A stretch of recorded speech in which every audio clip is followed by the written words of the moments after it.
थेट पुण्यामध्ये जाऊया, आमचे प्रतिनिधी अक्षय बडवे आपल्यासोबत आहेत। अक्षय, पहिला म्हणजे अजून पावसाळा देखील सुरू झाला नाही तरी देखील पुण्याची ही अवस्था झालेली आहे, सद्यस्थिती काय आहे?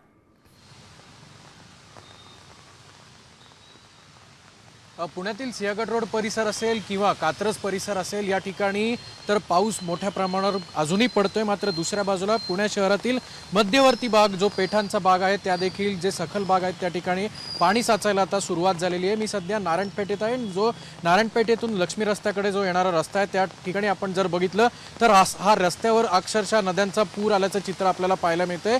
पुणे शहरातील फुरसुंगी असेल किंवा अगदी धानोरी असेल, त्यानंतर नगर रस्ता असेल, या ठिकाणी आपण आज सगळ्यांनी मोठा जोरदार पाऊस आपण पडल्याचं चित्र आपल्याला पाहायला मिळालं। मात्र दुसऱ्या बाजूला पालिकेकडनं कुठल्याही पावसापूर्वीचं कामं झालेले आहेत का नाही, हा प्रश्न जो आहे तो आता ऐरणीवर पोहोचलेला आहे। कारण सखल भागात पाणी साचणं असेल ते एक वेळ आपण जर पाहिलं तर ते एक वेळ आपण ॲक्सेप्ट करू शकतो। मात्र दुसऱ्या भागात आपण जर पाहिलं तर कुठेही पालिकेची सक्शन मशीन जी आहे ती देखील आपल्याला रस्त्यावर एकाही ठिकाणी पाहायला मिळाली नाहीये।